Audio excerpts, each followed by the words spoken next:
Hey everyone, so this is the first of two videos. This is a um, heathen holiday video, and the second one, of course, will be the runes. So this one is very unique because this one is a remembrance of what a queen did that is not recorded as actually a person that actually existed, but she's mentioned in several sagas, and she is Queen Sigrith of Sweden. Okay. Queen Sigrith of Sweden is a very unique woman in every retrospect. She's a strong woman, she was a strong queen, and she took no shit from anyone. So when her husband decided to insult her by dying, she was suddenly fled with all these marriage proposals. So she decided to take care of the problem personally by inviting all the suitors into a hall and setting the whole hall on fire. And this is what I'm getting from Follow the Old Ways, formerly an independent author. Okay, now she is more famous for turning down Olaf's marriage proposal. Now, Olaf gained the nickname the Lawbreaker, and the reason that he did is because he practically violated every law that every civilization has ever invented. Laws were very important to the Old Norse, and to have someone basically break these laws was bad. That is what I had gotten years ago when I first began this path, was lawbreaker means that he broke laws.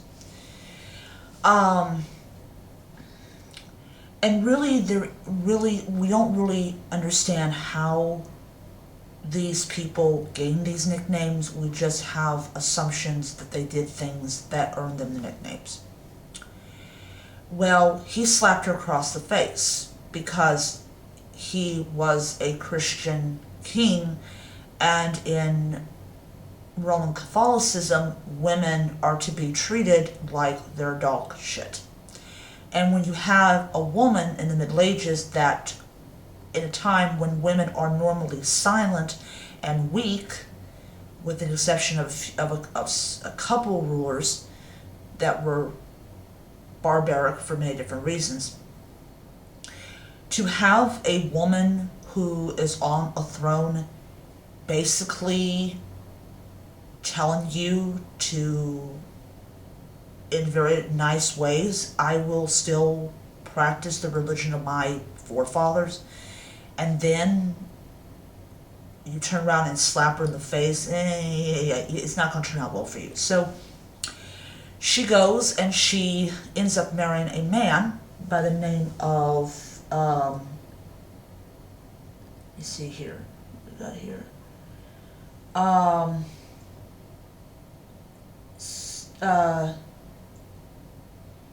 Sween Forkbeard of Denmark, and she aligned herself with Denmark. And it wasn't that she loved her husband, it was that he was just as pissed off about Olaf as she was. And so she, kind of nudges him and says basically, hey, I know that you can't stand the bastard and I can't stand him either, let's go fuck him up, and in very crude terms. And so they go mobilize a gigantic army, and Olaf gets his ass kicked and gets butchered, and everyone celebrates and gets drunk and has sex and all that stuff. So Olaf died because he pissed off the wrong woman. So lesson, do not piss off the wrong woman because you may end up dead. And it really does show that the Viking culture was very unique, or the Norse culture was very unique, because of the quality of their strong women. Women were shield maidens. They had rights. Definitely had a lot more rights than the Christian women did. So it is one of those things that I laugh about, because he was just stupid. He was so full of himself. He was so, I mean, just, he was absolutely full of himself. So,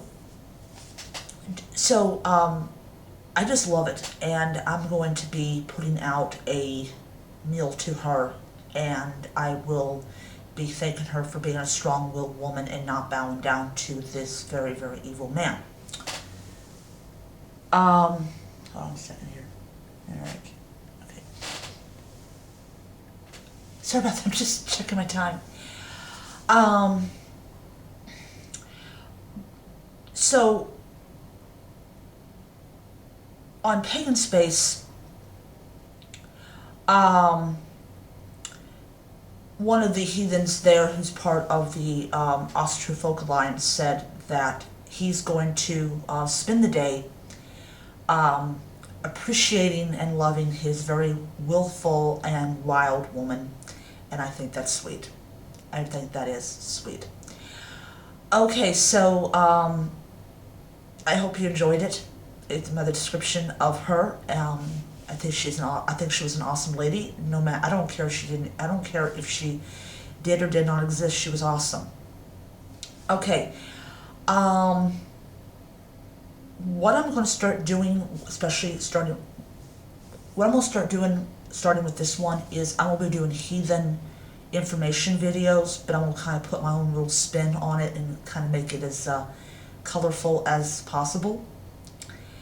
And I'm going to omit a lot of what the ADF says in the description, especially a lot of the Christian hate.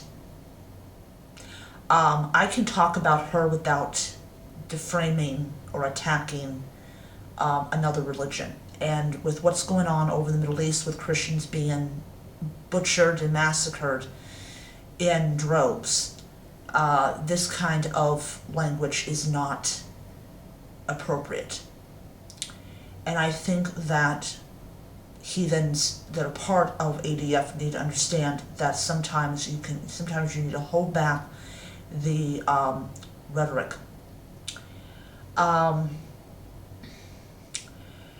Yeah, so for those that have been following me on Isis Priestess 2, I know that you noticed that I have been uploading a ton of videos, and I kind of want to make up for the fact is I hadn't been doing videos for like 2 weeks.